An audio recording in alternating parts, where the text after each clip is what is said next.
Hay lecturas que a veces nos abren los ojos, nos iluminan, o si no nos iluminan, para no hablar en términos así como raros de luminosidad y iluminismo y cosas así, sino que realmente nos hacen ver una realidad de la que nosotros no estábamos conscientes. Aparentemente, como hoy, a veces vivimos en un mundo que no es el real, que no es el de verdad, porque pues estamos metidos en él y no sabemos si es real o no, porque ya le dije a usted que la realidad es una construcción de la mente.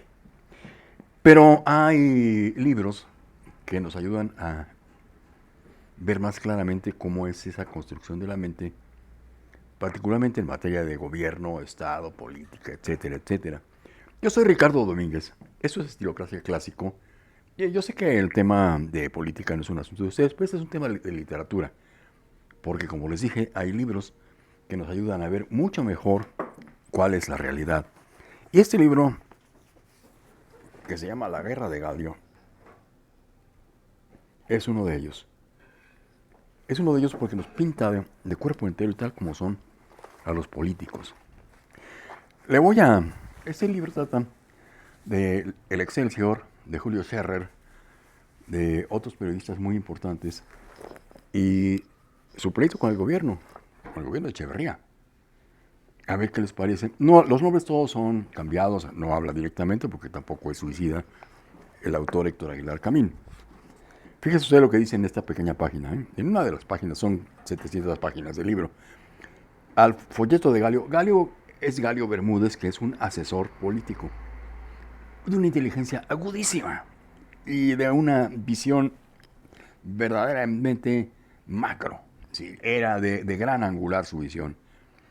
Un intelectual completo, no era un intelectual orgánico, sino un intelectual orgánico, pero que se vendía por una botella de whisky, que es la verdad de las cosas. Pero aún así, defendía su posición, defendía su trinchera. Al folleto de Galio siguió una tanda de desplegados que firmaron laboriosos membretes fantasmas del tipo de Plataforma de Periodistas Revolucionarios o Frente Auténtico de la Revolución Mexicana. Estos folletos alertaban contra la República, que era el periódico, y su enfermo antigobiernismo, su complicidad con la delincuencia política organizada y el afán de protagonismo de Octavio Sala, el director del periódico. A los desplegados siguió en la temporada navideña una reducción sustancial de la publicidad ordenada por el gobierno, que era una tercera parte de la que facturaba la República, el periódico. Luego empezaron luego empezaron a padecer los reporteros encargados de cubrir de las dependencias oficiales. Escamoteo de información, aislamiento, bloqueo, suspensión de filtraciones y exclusivas.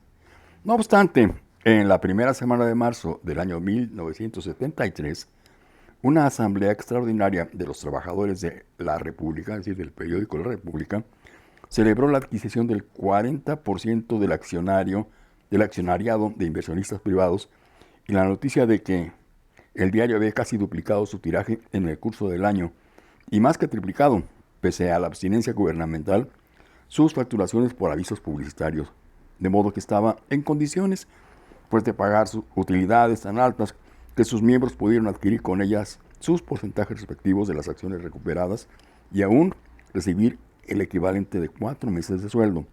Bueno, esta historia de la guerra de Galio tiene muchos aspectos. De todos modos, Galio es un personaje extraordinario. Disculpen,